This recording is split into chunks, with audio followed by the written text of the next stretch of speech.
Shalom Bapak Ibu Saudara yang dikasihi Tuhan kita Yesus Kristus, selamat malam.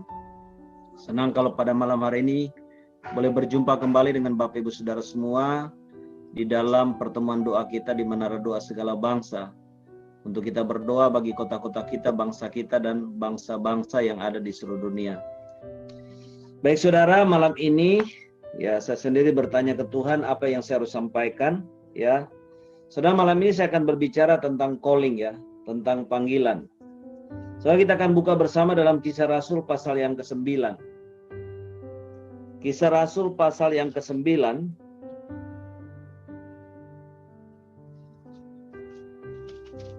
Kita akan baca saudara dari ayat 1 sampai dengan ayat yang ke-19. Saya minta Pak Benyamin bisa bergantian dengan saya membaca Kisah Rasul pasal 9 ayat pertama sampai dengan ayat yang ke-19. Amin. Sudah dapat, kita akan mulai. Saya akan baca ayat 1, ayat ganjil, demikian Pak Benyamin akan baca ayat yang kedua dan selanjutnya. Amin. Dengan perikop Saulus bertobat. Sementara itu berkobar-kobar hati Saulus untuk mengancam dan membunuh murid-murid Tuhan. Ia menghadap imam besar. 2. Dan meminta surat kuasa daripadanya untuk dibawa kepada majelis-majelis Yahudi di Damsyik, supaya jika ia menemukan laki-laki atau perempuan yang mengikuti jalan Tuhan, ia menangkap mereka dan membawa mereka ke Yerusalem. Dalam perjalanannya ke Damsyik, ketika ia sudah dekat kota itu, tiba-tiba cahaya memancar dari langit mengelilingi dia. Ia rebah ke tanah dan kedengaranlah olehnya suatu suara yang berkata kepadanya, "Saulus, Saulus, mengapakah engkau menganiaya aku?" Jawab Saulus, "Siapakah engkau, Tuhan?" Katanya, "Akulah Yesus yang kau aniaya itu." Tetapi bangunlah dan pergilah ke dalam kota. Di sana akan dikatakan kepadamu apa yang harus kau perbuat. Maka termangu-mangulah teman-temannya seperjalanan, karena mereka memang mendengar suara itu, tetapi tidak melihat seorang juga pun. Saulus bangun dan berdiri, lalu membuka matanya, tetapi ia tidak dapat melihat apa-apa. Mereka harus menuntut dia masuk ke Damsyik. 3 hari lamanya ia tidak dapat melihat, dan 3 hari lamanya ia tidak makan dan minum. Di Damsyik ada seorang murid Tuhan bernama Ananias. Firman Tuhan kepadanya dalam suatu penglihatan. "Ananias," jawabnya, "Ini aku, Tuhan." Firman Tuhan, "Mari pergilah ke jalan yang bernama Jalan Lurus, dan carilah di situ di rumah Yudas seorang dari Tarsus yang bernama Saulus. Ia sekarang sedang berdoa." Dan dalam suatu penglihatan ia melihat bahwa seorang yang bernama Ananias masuk ke dalam dan menumpangkan tangannya ke atasnya supaya ia dapat melihat lagi. Jawab Ananias, "Tuhan, dari banyak orang telah kudengar tentang orang itu, betapa banyaknya kejahatan yang dilakukannya terhadap orang-orang kudus-Mu di Yerusalem. Dan ia datang kemari dengan kuasa penuh dari imam-imam kepala untuk menangkap semua orang yang memanggil nama-Mu." Tetapi firman Tuhan berkata kepadanya, "Pergilah, sebab orang ini adalah alat pilihan bagiku untuk memberitakan namaku kepada bangsa-bangsa lain serta raja-raja dan orang-orang Israel. Aku sendiri akan menunjukkan kepadanya betapa banyak penderitaan yang harus ia tanggung oleh karena namaku." Lalu pergilah Ananias ke situ dan masuk ke rumah itu. Ia menumpangkan tangannya ke atas Saulus, katanya, "Saulus, Saulus, saudaraku, Tuhan Yesus yang telah menampakkan diri kepadamu di jalan yang kau lalui, telah menyuruh aku kepadamu supaya engkau dapat melihat lagi dan penuh dengan Roh Kudus." Dan seketika itu juga seolah-olah selaput gugur dari matanya, sehingga ia dapat melihat lagi. Ia bangun lalu dibaptis. Dan setelah ia makan, pulihlah kekuatannya. Saulus tinggal beberapa hari bersama-sama dengan murid-murid di Damsyik. Baik, terima kasih untuk Pak Benyamin. Saudara, di sini kita akan belajar apa yang namanya panggilan. Saudara, semua kita perlu mengerti akan sejarah jelas akan panggilan Tuhan secara spesifik di dalam kehidupan kita. Supaya kita betul-betul boleh hidup sesuai rencana Tuhan yang terbaik di dalam hidup kita. Dan kita mencapai destiny yang memang Tuhan sudah tetapkan. Yang paling tinggi, yang paling puncak di dalam kehidupan saudara dan saya pribadi sebagai pengikut-pengikut Kristus. Saudara, kalau kita melihat di dalam peristiwa yang kita baca bersama, di sini kita bisa melihat bagaimana seorang tokoh yang bernama Saulus, itu dia benar-benar mengalami satu panggilan Tuhan di dalam kehidupannya. Dan panggilan yang diterima oleh Paulus itu bukan hanya saja panggilan yang bersifat umum, tapi benar-benar panggilan yang sampai sangat-sangat spesifik. Sehingga kita bisa melihat, saudara, Paulus betul-betul boleh mencapai destiny, tujuan Tuhan yang terbaik di dalam kehidupan dia. Karena itu, saudara, di akhir hidupnya Rasul Paulus berkata, "Aku telah mengakhiri pertandingan yang baik. Aku telah mencapai garis akhir. Sekarang tersedia bagiku mahkota kehidupan." Ya. Nah, ini saudara yang perlu saudara kita pahami, sehingga benar-benar saudara pada waktu kita mencapai garis finish hidup kita, kita betul-betul merasa puas, merasa bahagia sebagaimana yang dirasakan dialami oleh Rasul Paulus sendiri. Kenapa saudara? Karena dia sudah mengikuti panggilan Tuhan yang spesifik untuk dia genapi di dalam kehidupannya dia. Nah, ini penting sekali saudara. Karena saudara, ada banyak orang Kristen itu yang nggak paham, nggak mengerti apa yang menjadi panggilan Tuhan di dalam kehidupannya. Nah, kalau kita nggak mengerti panggilan Tuhan dalam kehidupan kita, khususnya secara spesifik, saudara, akhirnya kita jadi apa? Kita bukan jadi pengikut Kristus. Kita akhirnya jadi pengikut pendeta atau pengikut orang. Karena akhirnya kita cuma jadi apa? Ikut-ikutan gitu loh.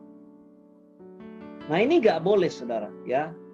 Karena itu, saudara, kita perlu mengerti benar, saudara, secara spesifik panggilan Tuhan dalam kehidupan kita pribadi itu sebenarnya apa. Karena untuk setiap kita masing-masing itu Tuhan punya panggilan-panggilan yang sifatnya khusus. Ya.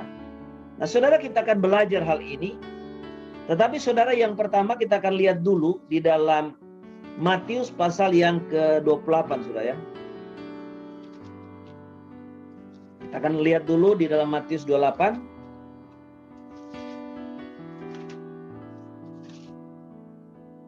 Saya akan bacakan buat kita semua. Ini perkataan Tuhan Yesus terakhir yang dikenal dengan istilah amanat agung sebelum Tuhan Yesus naik ke surga. Matius 28. Di dalam ayat 18 sampai 20 saya akan bacakan. Yesus mendekati mereka dan berkata, "Kepadaku telah diberikan segala kuasa di surga dan di bumi, karena itu pergilah, jadikanlah semua bangsa muridku, dan baptislah mereka dalam nama Bapa dan Anak dan Roh Kudus. Dan ajarlah mereka melakukan segala sesuatu yang telah kuperintahkan kepadamu. Dan ketahuilah aku menyertai kamu senantiasa sampai kepada akhir zaman." Saudara, dari pembacaan firman dan dari contoh kehidupan kita ataupun kehidupan Rasul Paulus yang kita sudah baca bersama, Yang pertama adalah panggilan khusus walaupun bersifat umum, yaitu panggilan untuk kita bertobat dan percaya kepada Tuhan Yesus. Ini panggilan yang sifatnya khusus tapi umum. Maksudnya semua orang-orang yang di luar Kristus, orang-orang dunia yang belum percaya Yesus, dia akan mengalami yang namanya panggilan pribadi. Untuk apa? Untuk bertobat dan percaya kepada Yesus Kristus sebagai Tuhan dan Juru Selamat yang sudah mati dan bangkit demi keselamatannya. Sebagaimana yang kita lihat Paulus alami, kita juga sama-sama yang di sini pasti punya pengalaman ini. Bagaimana pertama kali kita bertobat, kita percaya kepada Tuhan Yesus sebagai Tuhan Juru Selamat kita, dan kita serahkan hidupnya kepada Tuhan. Dan biasanya memang setiap kita itu punya keunikan di dalam cara-cara Tuhan memanggil kita secara pribadi untuk bertobat dan datang kepada Tuhan. Kalau kita lihat saudara di dalam firman, di dalam pengalaman Rasul Paulus, kita melihat saudara, bagaimana cara Tuhan panggil Paulus itu caranya saya lihat dahsyat benar, luar biasa saudara. Bukan dalam posisi Rasul Paulus lagi berdoa, lagi beribadah kepada Tuhan, atau lagi berbuat baik, berbuat amal, lagi nolong orang, atau lagi mungkin doa puasa, enggak. Justru dia saat itu hatinya sedang penuh dengan amarah, penuh dengan kebencian yang meluap-luap. Karena dia saudara sedang menuju ke Damsyik, ya, ataupun negara Syria sekarang.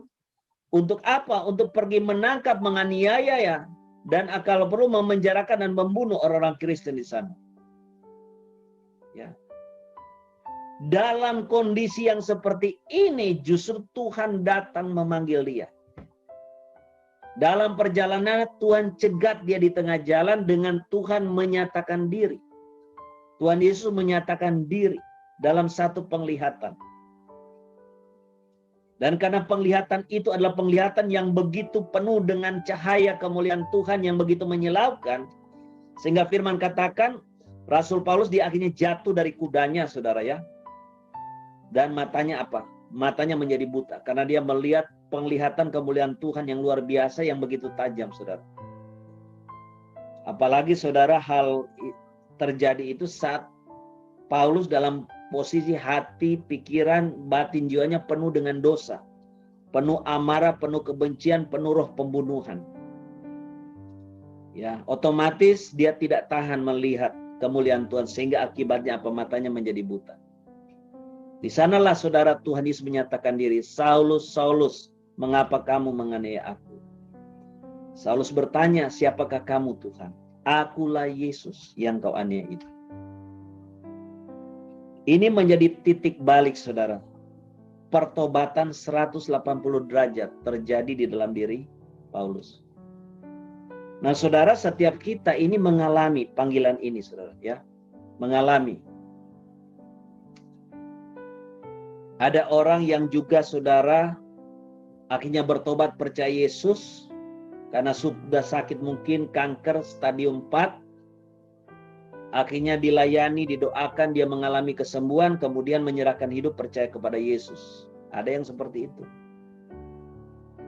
Ada juga yang usahanya mau bangkrut, ya, kemudian dilayani, didoain, akhirnya usahanya mengalami terobosan, tidak bangkrut, akhirnya dia bertobat percaya Yesus. Walaupun saudara ingat baik-baik, mujizat bukan selalu menjadi jaminan. Kalau orang itu mengalami mujizat dia percaya Yesus, itu belum tentu.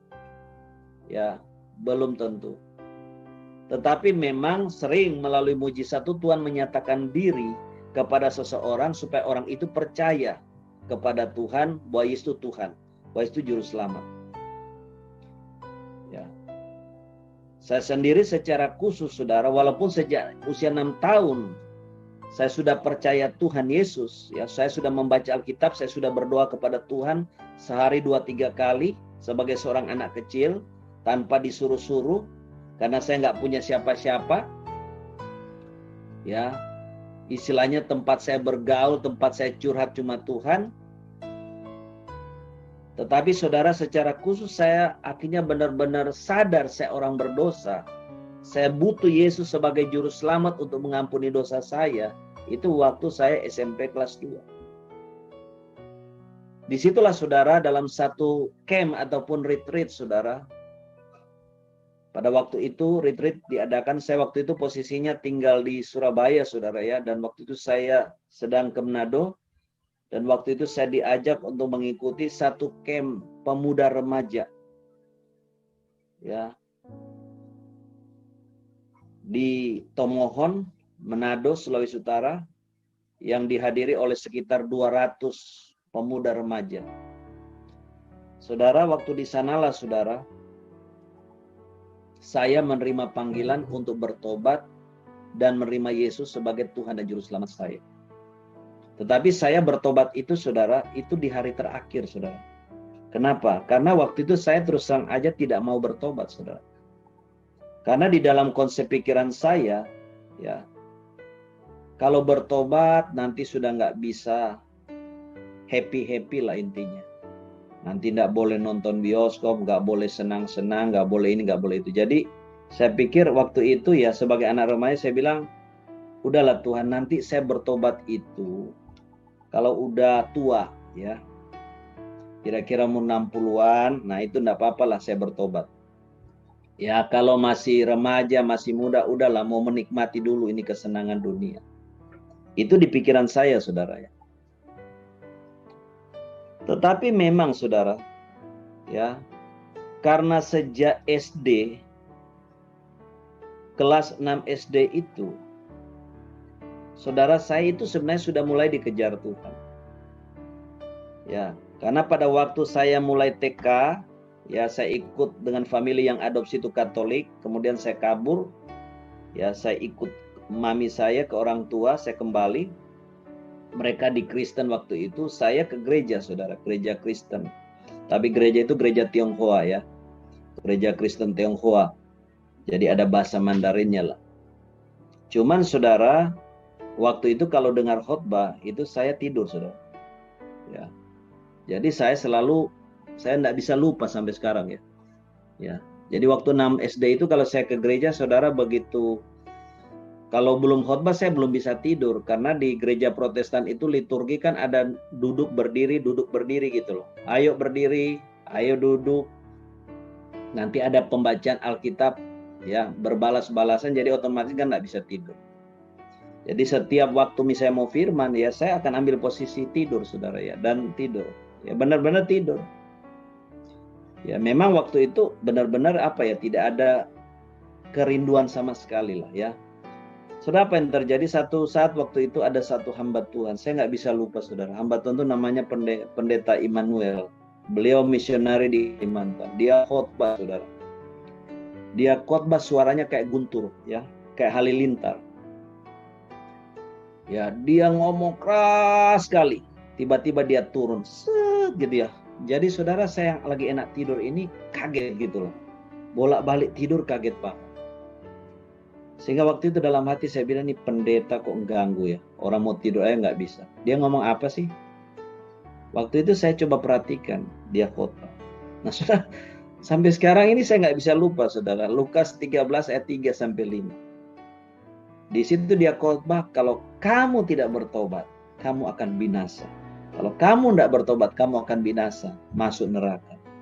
Saudara, perkataan satu kalimat itu ternyata nancep saudara di saya. Memang sejak itu saudara, mulai ada kerinduan ya. Jadi kalau saya datang kebaktian, mulai nggak kepingin tidur, mulai kepingin dengar firman. Ya, mulai ada kerinduan. Tetapi bersamaan dengan itu juga saudara, itu ada satu ketakutan, takut mati gitu. Sehingga kadang-kadang saya kalau nyebrang jalan itu saya takut. Takutnya begini, pikiran saya negatif. Ini nyebrang tiba-tiba ketabrak mobil, mati. Ya kalau masih masuk rumah sakit masih kesempatan bertobat. Kalau langsung dead, waduh. bisa ke neraka gitu, karena itu sudah tertanam. Apalagi sejak usia 6 tahun waktu di Katolik saya sudah tahu ada surga dan neraka. Tetapi saya masih keras, saudara, saya tidak mau bertobat. Ya, saya tidak mau bertobat karena saya menganggap bertobat itu ribet lah, ya. Kita nanti nggak bebas, nggak merdeka lagi, nggak bisa bikin kesenangan dunia lah, karena banyak larangan. Sehingga saudara pada waktu SMP kelas 2, pada waktu retreat itu saya nggak mau saudara bertobat. Pembicaranya pada waktu itu Pendeta Albert Kunania, Rektor Seminari Alkitab Asia Tenggara Malang. Ya. Saudara yang bertobat dari hari pertama, hari kedua, itu semua disuruh keluar dari ruangan. Sampai hari ketiga, hari terakhir, yang belum mau bertobat terima Tuhan tinggal di ruangan. Lah saudara, begitu saya buka mata, saya toleh, loh ini manusia 200-an kemana semua, ternyata pada keluar. Ya, tinggal saudara 3-4 orang termasuk saya di situ yang istilahnya masih ngeraskan hati nggak mau bertobat saudara ya. Nggak mau bertobat pokoknya ya. Tapi saudara, karena juga mungkin panitianya sudah doain mati-matian ya. Akhirnya juga hari terakhir ya, karena pembicara bilang ini sebentar lagi kita mau pulang nih. Tinggal nunggu kalian ya, mau bertobat apa enggak. Saudara, karena pikir waktu itu ada ketakutan juga, waduh iya ya, ini tiba-tiba ada apa-apa mati atau apa kan, waduh bisa ke neraka ini kan. Hanya saudara di hari terakhir, sesi terakhir, sudah mau pulang, hanya saya waktu itu mengambil keputusan bertobat, terima Yesus sebagai Tuhan dan Juru Selamat. Nah saat itu saudara saya disodori form. Form itu isinya nomor 1, percaya dan menerima Yesus untuk pertama kali sebagai Tuhan dan Juru Selamat. Kedua, memperbarui pertobatan saya dan mau kembali lagi ke Tuhan. Ketiga, saya mau melayani Tuhan. Keempat, kalau Tuhan panggil, saya siap untuk menjadi seorang hamba Tuhan. Jadi waktu disodorin form itu saudara saya isi, terima Yesus pertama sebagai Tuhan Juru Selamat. Kemudian poin kedua saya lewati, poin ketiga ya, mau melayani Tuhan. Ya saya tergerak, saya pilihlah. Oke. Waktu poin yang keempat saya baca, kalau Tuhan panggil, bersedia menjadi hamba Tuhan. Saya baca, saya pikir, kok hati ini tergerak ya, sudah saya lingkari aja. Kalau Tuhan panggil, siap menjadi hamba Tuhan. Nah saudara, akhirnya apa saudara? Memang sejak itu saudara itu terjadi satu perubahan drastis dalam kehidupan saya ya. Karakter itu benar-benar berubah drastis. Ya, dulu saya ini saudara paling suka maki saudara ya. Kalau ada orang ngomong gak enak atau apa, saya maki-maki saudara ya. Jadi saya waktu itu memang temperamen sangat tinggi karena memang banyak luka-luka batin ya, dan zaman itu tidak ada orang tahu ngerti lah yang namanya inner healing ya. Apalagi waktu itu saya di gereja Protestan, tidak mengerti yang begituan. Tapi saudara, saat itu berubah. Ya, berubah. Dan ada satu sukacita yang besar.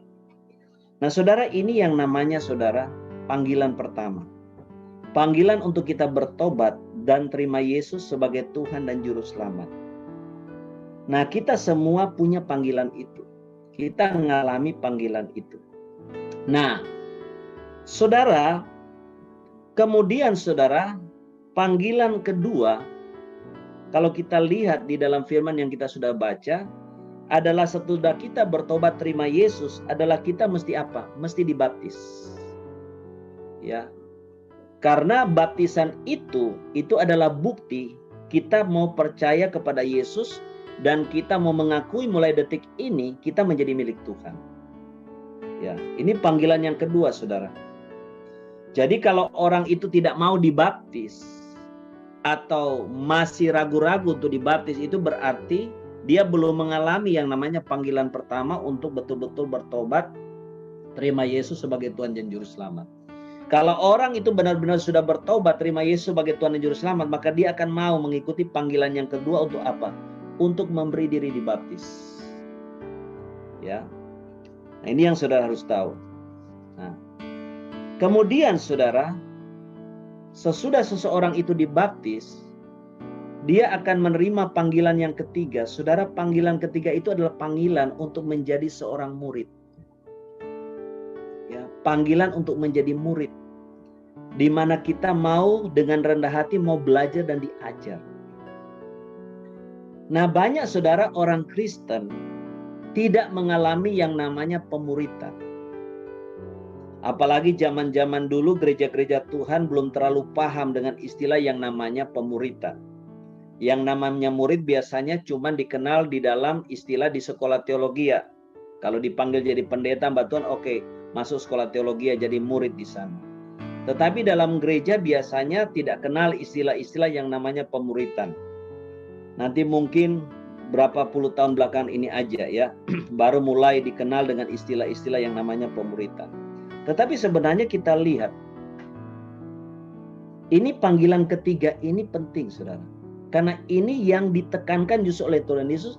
Karena itu pergilah jadikanlah semua bangsa muridku. Jadikan semua bangsa apa? Muridku. Ini yang ditekankan oleh Tuhan.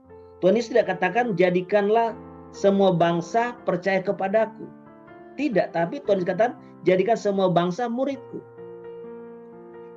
Nah, jadi ini panggilan yang ketiga, saudara, kita dipanggil untuk menjadi apa? Muridnya Tuhan. Nah, ini yang saudara kita harus belajar ikut di dalam yang namanya pemuritan. Ya. Kita bersyukur saudara bahwa adalah kehendak Tuhan kita memulai yang namanya sekolah doa apostolik profetik. Ya. Di sini pemuritan juga enggak? Iya, pemuritan. Untuk pemuritan kita menjadi tentara-tentara doa Kristus, menjadi jenderal Tuhan, menjadi panglima-panglima Tuhan. Yang bertugas untuk mengawal dan mendoakan supaya agenda Tuhan terjadi atas kota-kota kita, bangsa kita, bahkan bangsa-bangsa. Ya. Tetapi yang memuridkan di sini yang dimaksud oleh Tuhan bukan hanya itu, tapi menjadi murid dalam arti yang luas, saudara. Di mana kita itu dimuridkan dengan tujuan apa sih? Ya, di situ jelas, saudara. Ya, dimuridkan dikatakan dan ajarlah mereka melakukan segala sesuatu yang telah kuperintahkan kepadamu.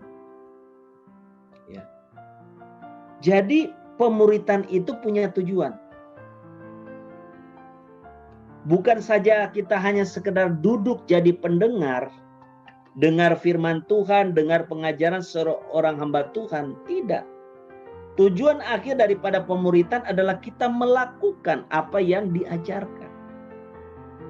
Itu tujuannya, saudara. Suatu pemuritan, kalau berakhir dengan murid-murid itu pintar, bisa menyerap semua yang diajarkan, tapi nggak bisa melakukan, maka gagal, saudara, pemuritan itu. Gagal sekolah itu.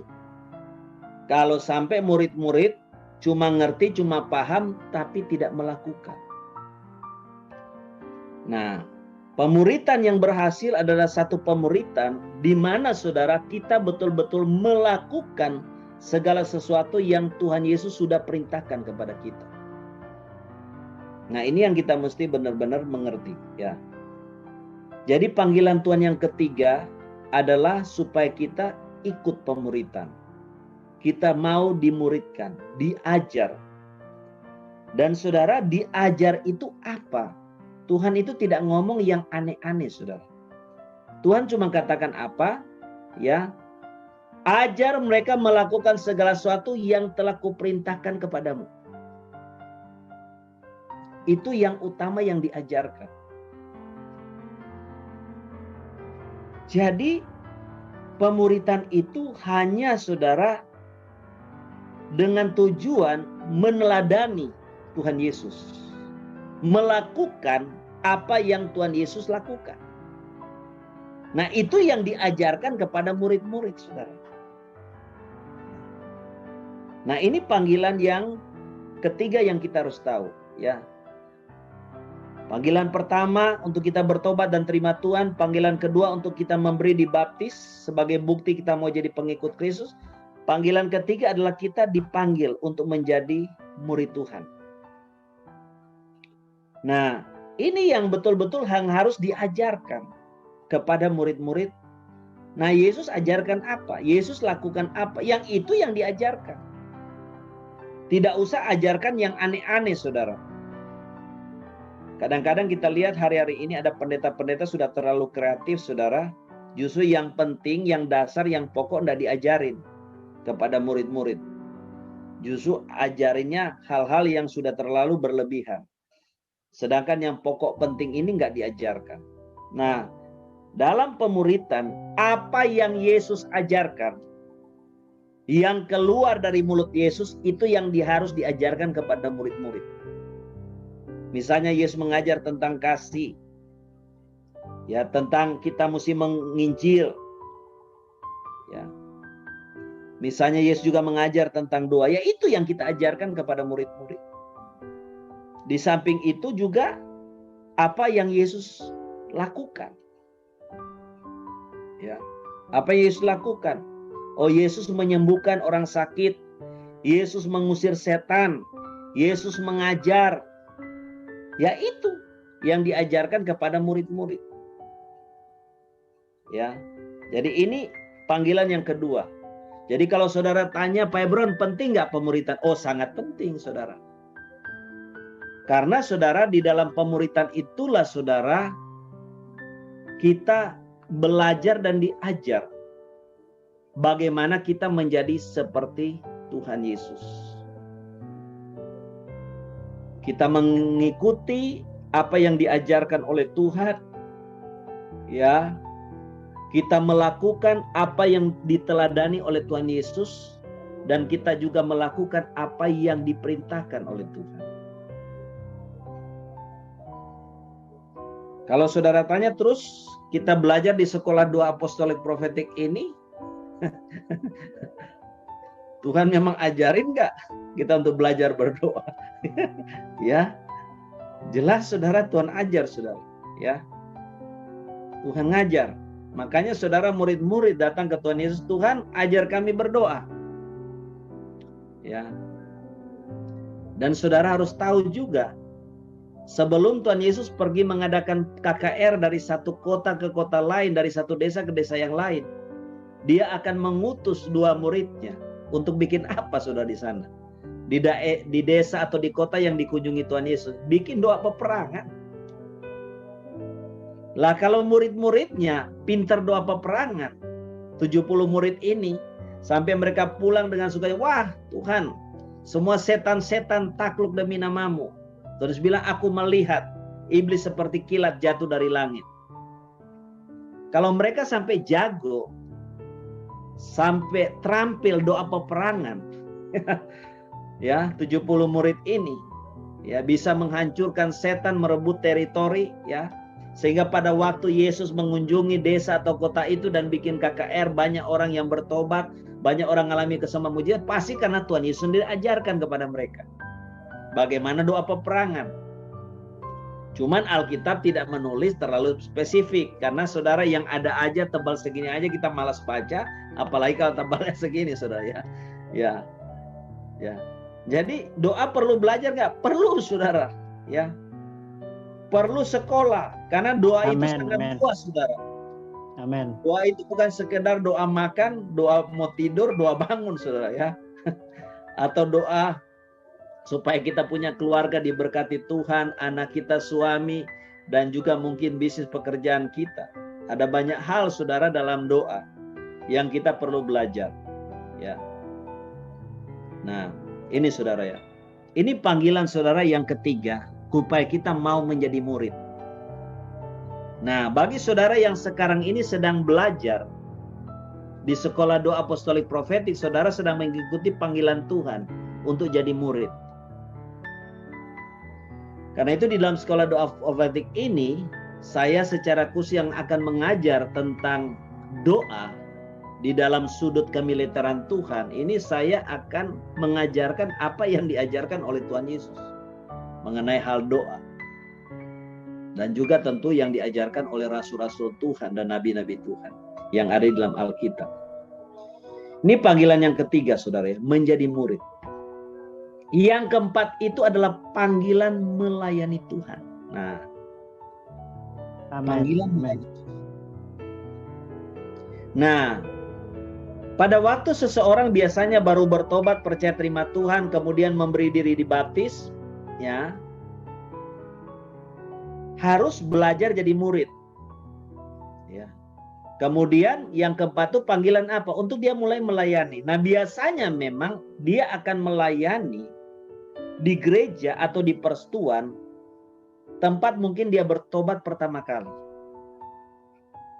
Atau saudara, mungkin dia akan tergerak untuk melayani di satu persekutuan atau satu wadah, ya seperti Menara Doa sendiri, kalau dia merasa dia diberkati. Saya percaya saudara dan saya yang sampai hari ini ada di Menara Doa Segala Bangsa, karena saudara tentu merasakan diberkati Tuhan di sini, ada pemulihan dan juga ada pertumbuhan, ya, sehingga saudara mau melayani Tuhan di sini.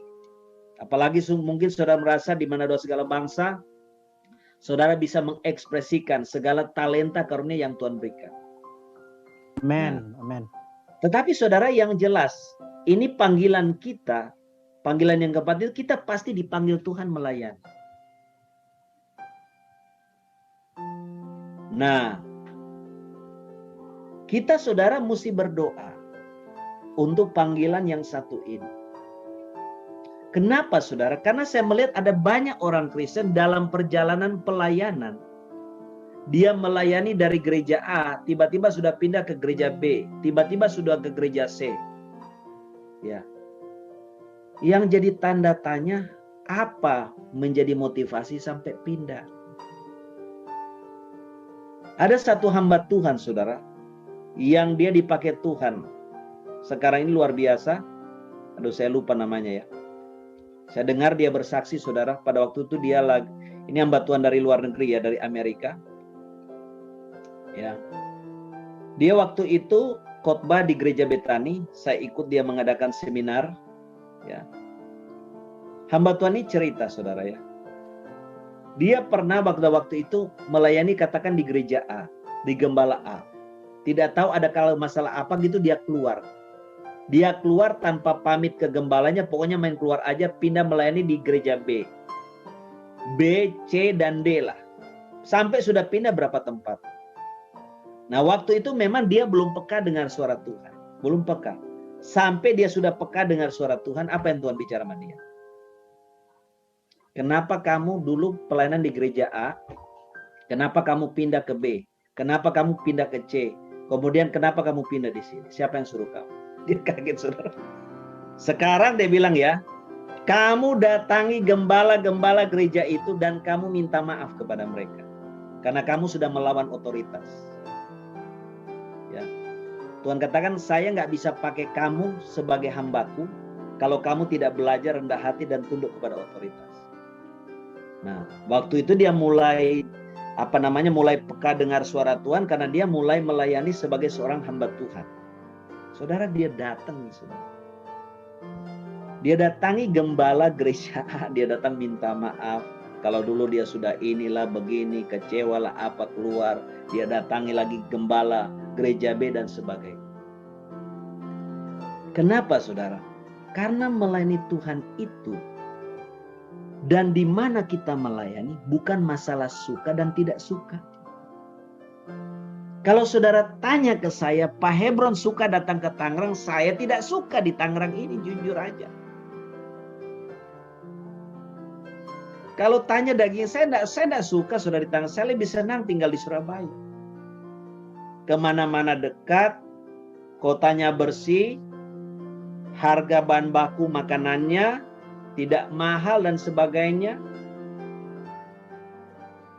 Tapi itulah saya bilang yang namanya panggilan. Karena Tuhan mau saya ada di Tangerang, suka atau tidak suka, saya harus ke sini. Dan saya mau ke sini, pindah ke Tangerang ini, saudara.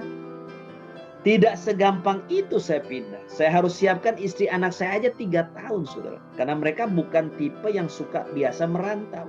Seperti saya. Ya. Nah, ini yang kita mesti mengerti, saudara. Panggilan. Kita dipanggil Tuhan melayani di mana? Kalau kita dipanggil Tuhan melayani di gereja A, melayani di sana aja. Dengan sungguh-sungguh, dengan setia, dengan motivasi yang tulus murni. Jangan pernah keluar dari sana kecuali Tuhan yang suruh keluar.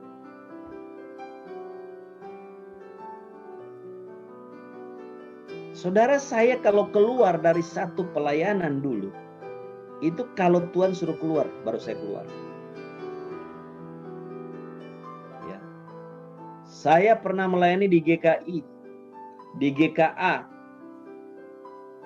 Gereja GKI itu Gereja Kristen Injil, ya, Indonesia, Gereja Kristen Indonesia, Gereja Kristen Abdiel,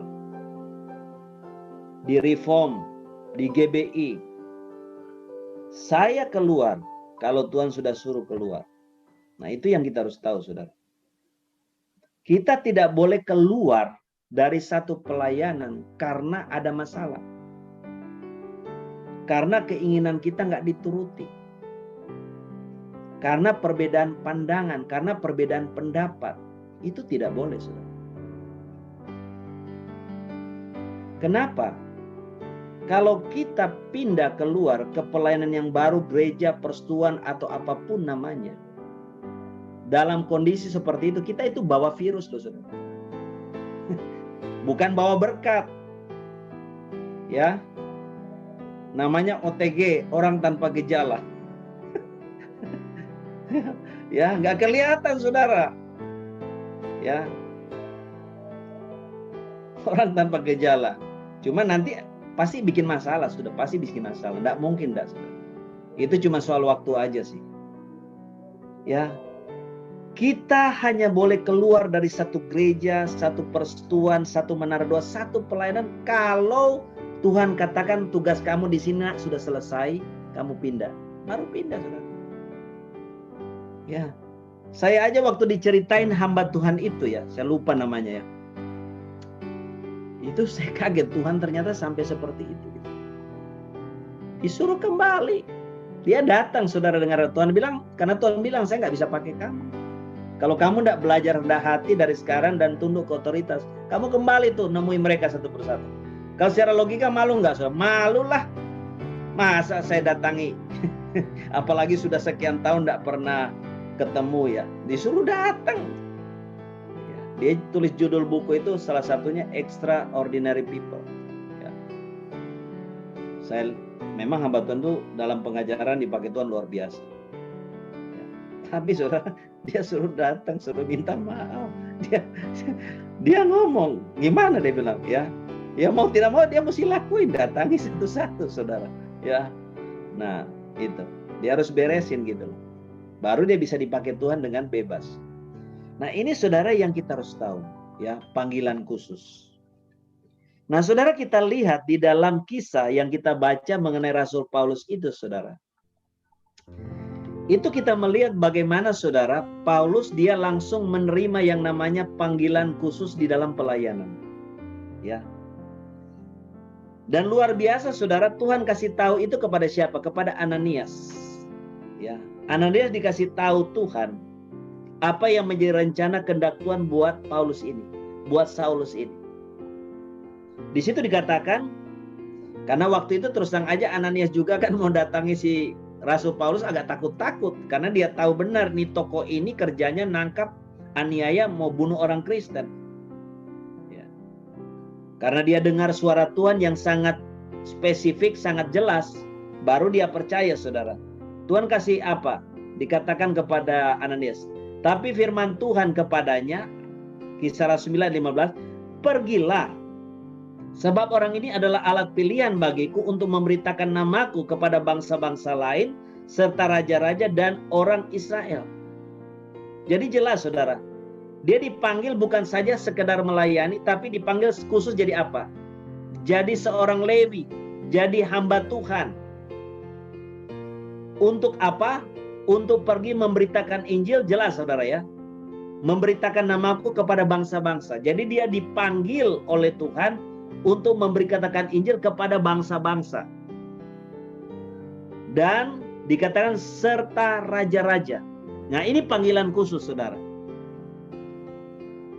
Walaupun Alkitab tidak mencatat, tetapi saya yakin, saudara, Ananias ini pada waktu dia tumpang tangan kepada Saulus yang kemudian berubah nama jadi Paulus sehingga matanya bisa melihat lagi, ini pasti Ananias sampaikan apa yang pesan Tuhan yang dia dengar sebagai satu nubuatan buat Paulus ini. Ya, buat Saulus ini yang kemudian menjadi Rasul Paulus. Jadi visinya apa? Dia dapat visi khusus untuk menjadi apa? Seorang hamba Tuhan. Ya. Kemudian kedua, menjadi seorang penginjil, jelas, memberitakan Injil kepada bangsa-bangsa. Memberitakan Injil. Ketiga apa? Beritakan Injilnya ke bangsa-bangsa. Jadi udah tahu nih Paulus dari informasi Ananias, dari nubuatannya Ananias, dia akan menjadi penginjil bagi bangsa-bangsa juga. Kemudian apa? Kepada raja-raja. Nah, ini yang namanya, saudara, ya, panggilan ketiga kita ini panggilan untuk melayani. Nah, ini kita harus tahu, ya.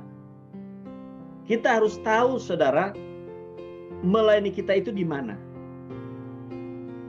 Di samping kalau kita sudah tahu melayani kita di mana, kita harus tahu apa yang jadi spesifikasi kita. Kita bergerak di mana? Kita kerjakan visi misi apa gitu loh. Nah, bagi umat Tuhan dan yang secara umum, memang kadang-kadang saudara tidak punya visi misi tertentu. Ya.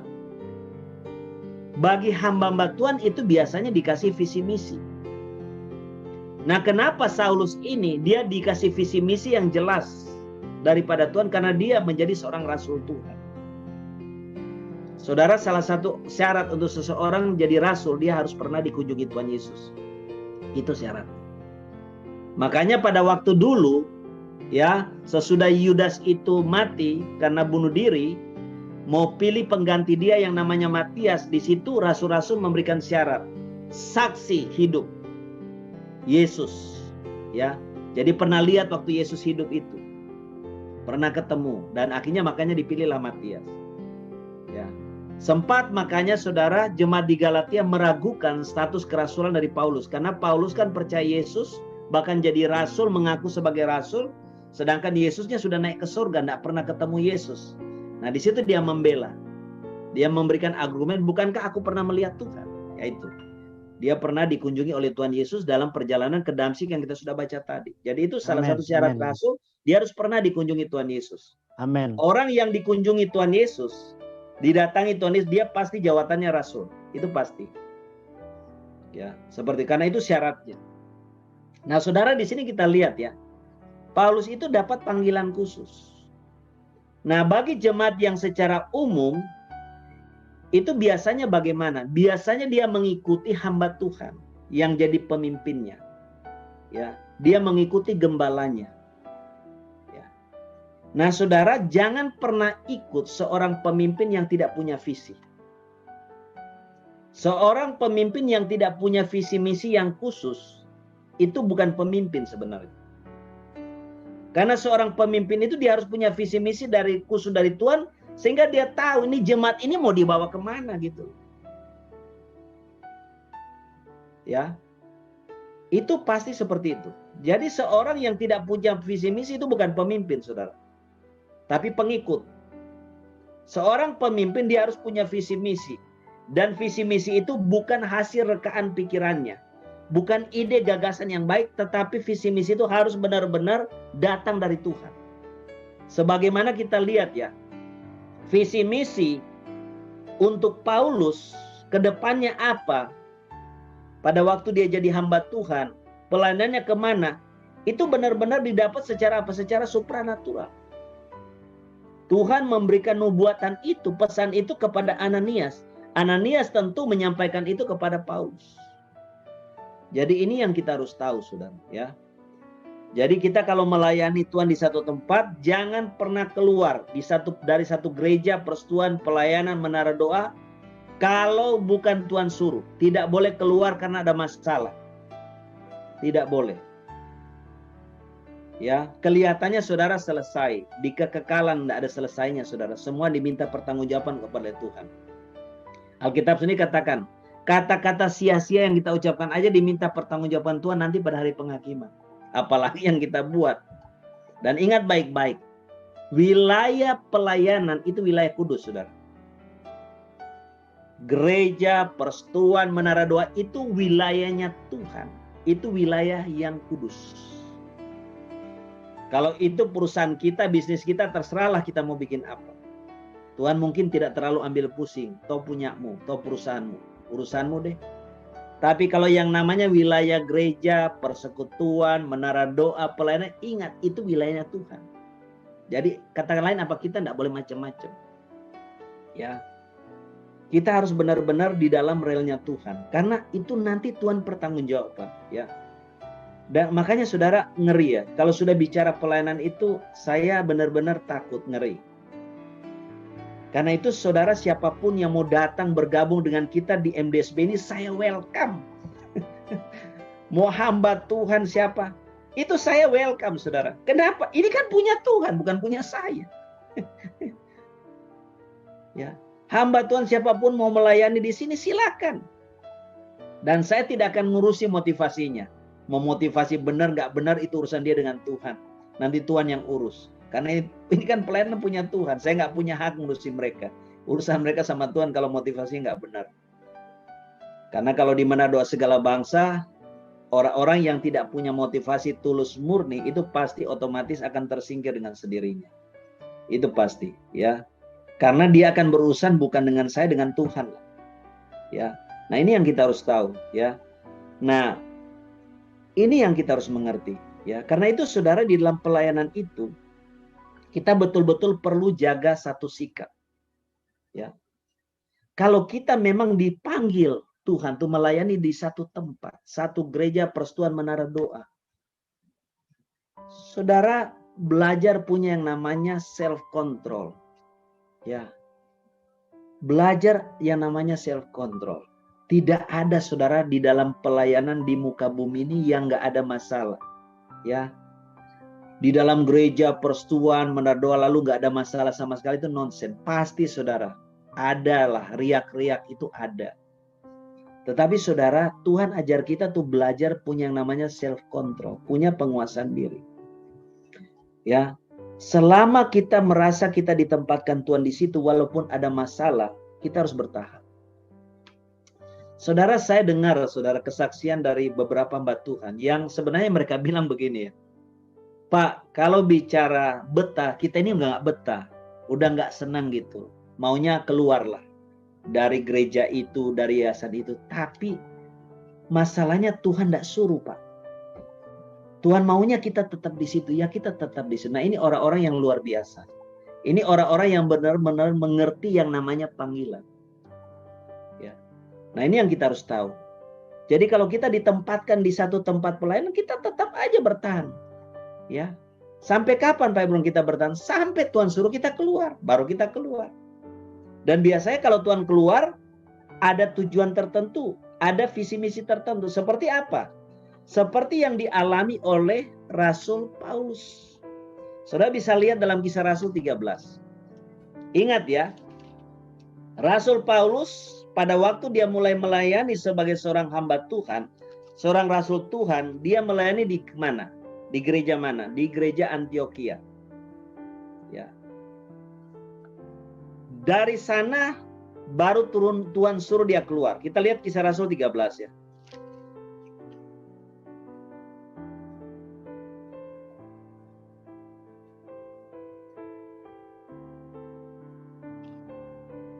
Di dalam Kisah Rasul 13, saya baca dari ayat 1. Pada waktu itu dalam jemaat di Antioquia ada beberapa nabi dan pengajar yaitu Barnabas dan Simeon yang disebut Niger dan Lukius orang Kirene dan Menahem yang diasuh bersama dengan raja wilayah Herodes dan Saulus.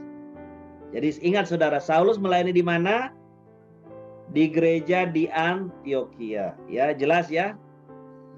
Pada suatu kali ketika mereka beribadah kepada Tuhan dan berpuasa, berkatalah Roh Kudus, Khususkanlah Barnabas dan Saulus bagiku untuk tugas yang apa? Telah kutentukan bagi mereka. Maka berpuasa dan berdoalah mereka, dan setelah meletakkan tangan ke atas kedua orang itu, mereka membiarkan apa? Keduanya pergi. Kita lihat saudara, ini yang namanya panggilan khusus. Paulus dia akan tetap ada di gereja Antioquia melayani sampai Tuhan suruh dia apa? Stop, kamu keluar dari sini. Dan ini yang kita lihat.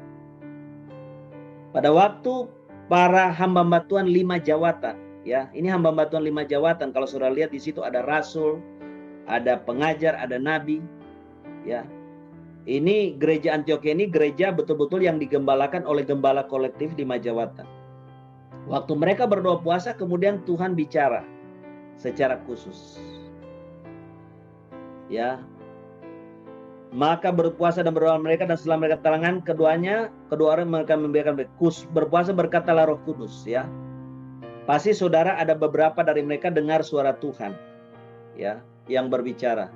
Dan tentu pasti setelah dikonfirmasi semuanya sama, cocok, ya, sehingga mereka meyakini. Jadi kita lihat Rasul Paulus dan Barnabas, mereka baru keluar dari gereja Antioquia untuk pergi membangun gereja-gereja baru. Karena Tuhan katakan di situ mereka sudah selesai tugasnya.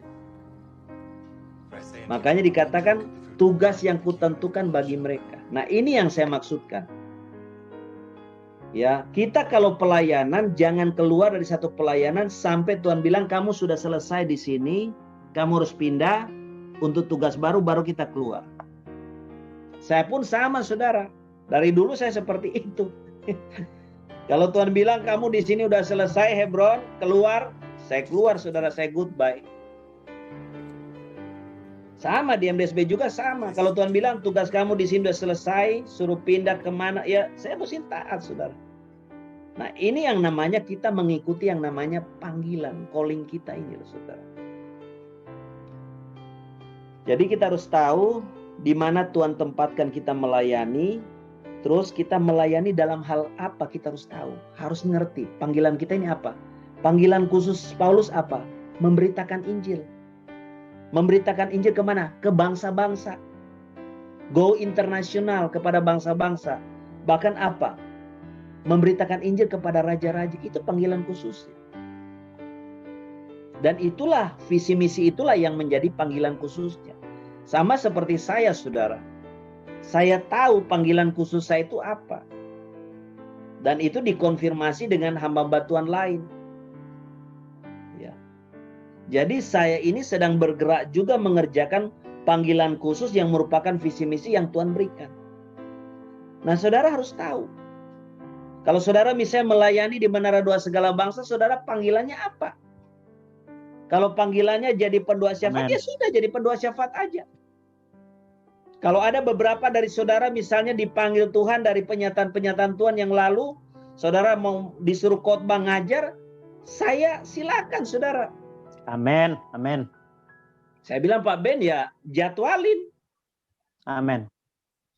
Kalau di sini saudara ada hamba Tuhan siapa aja dipakai Tuhan lebih dahsyat, lebih hebat dari saya dukung nomor 1 di depan. Amin, amin. Supaya saudara dipakai Tuhan luar biasa. Haleluya. Karena saya sejak remaja sudah dilatih Tuhan punya hati Bapa. Amin, amin. Jadi ada orang di sini pakai Tuhan luar biasa, silakan saya dukung saudara. Yang penting di sini hamba Tuhan atau siapapun tidak melanggar amin, visi misi yang Tuhan sudah gariskan buat kita. Amin. Kita hanya mengerjakan di sini visi misi yang Tuhan berikan. Itu aja. Seperti apa visi misi Tuhan berikan? Di dalam pelayanan kita itu pemimpin utama itu hamba Tuhan. Hamba Tuhan full time. Karena kita ini bergerak dalam kegerakan 5 jawatan. Pemimpin utama itu hamba Tuhan full time. Baru kemudian yang namanya pengurus. Atau kalau dalam istilah Alkitab penatua, kemudian di bawahnya diaken. Ya. Ini sudah struktur kita yang Tuhan tetapkan. Tidak boleh saudara orang sekuler dalam pelayanan kita yang jadi pemimpin utama, nggak boleh saudara. Karena itu bertentangan dengan visi misi, bertentangan dengan Alkitab. Tetapi kalau di sini saudara dipakai Tuhan luar biasa, ya, kalau saudara khotbahnya luar biasa, saudara doain orang sakit sembuh, wah kita senang sekali saudara. Ya, kita akan dukung saudara. Karena saya 35 tahun saya lihat, saya tahulah pendeta-pendeta yang nggak benar kayak apa, gembala yang nggak benar. Justru saya tahu Tuhan izinkan, lihat nih Hebron ya, pendeta ini, gembala ini modelnya begini, ini nggak benar, ini nggak benar Tuhan. Ya kita jangan tiru, gitu loh. Apalagi kita sekarang jadi hamba Tuhan milenial kan. Jangan ikut pendeta-pendeta kuno yang nggak benar itu saudara. Kita mau saudara jadi kirbat baru. Nah itulah saudara. Kirbat baru, benar-benar hati kita baru, pikiran kita baru.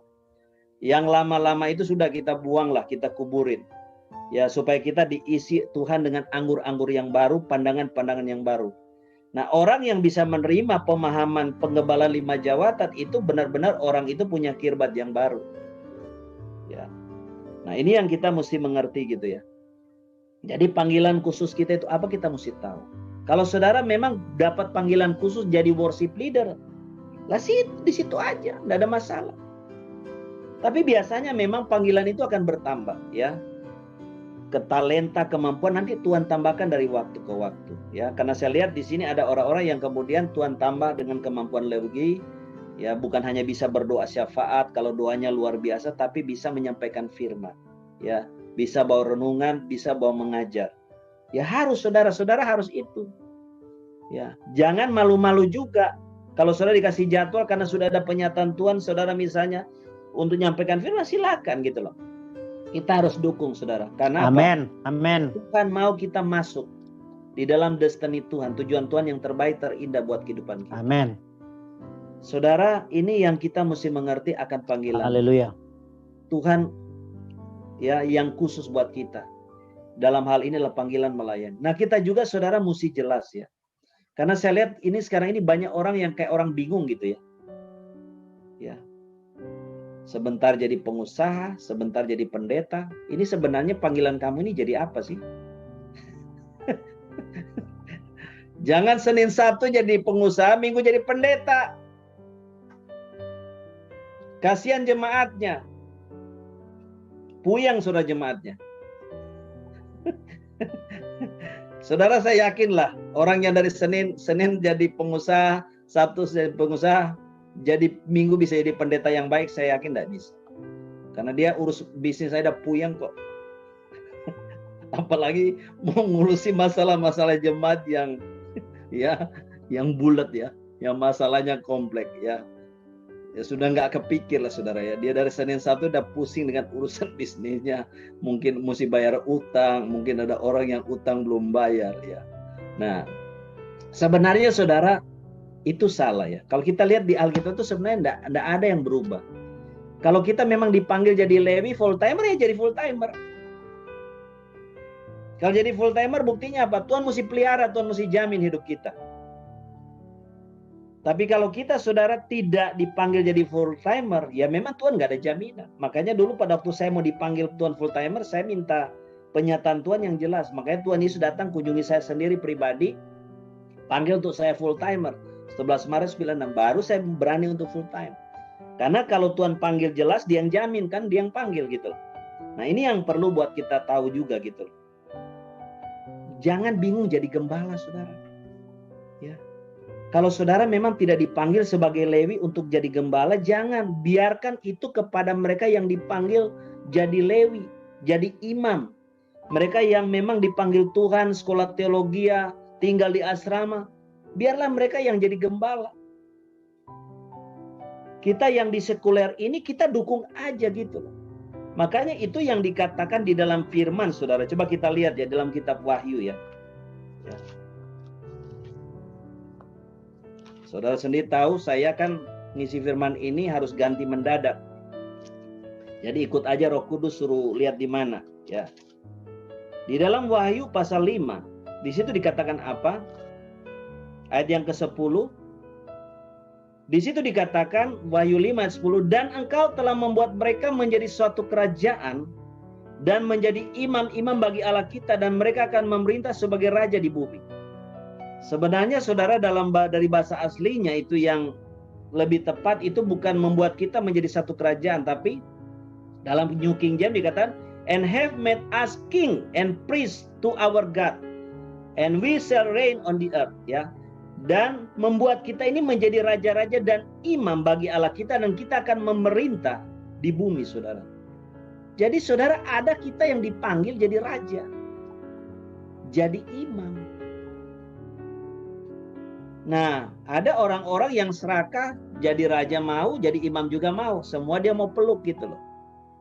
Kasihan jemaatnya. Ya, kasihan jemaatnya, saudara. Saudara Senin Sabtu cuma ngurusi bisnis, nggak bisa ngurusi masalah jemaat.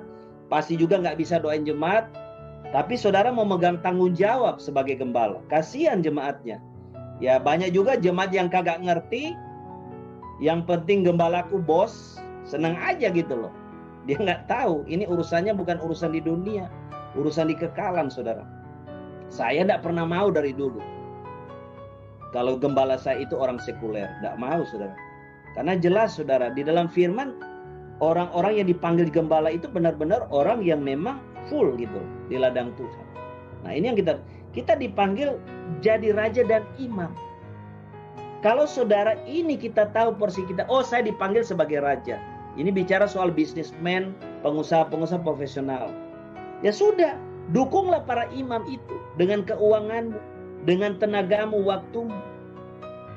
Nah, kalau ini imam dan raja bisa kerjasama, itu akan menghadirkan pemerintahan Tuhan sebagai raja di bumi. Masalahnya sekarang ada banyak raja-raja mau jadi imam semua juga. Nah, ini yang repot, saudara. Sehingga dulu saya pernah baca, saudara, satu artikel waktu saya ikut pertemuan konferensi doa tahun 2012 di Sentul. Saya baca itu dia bilang gereja sekarang ini istilahnya rusak, ya.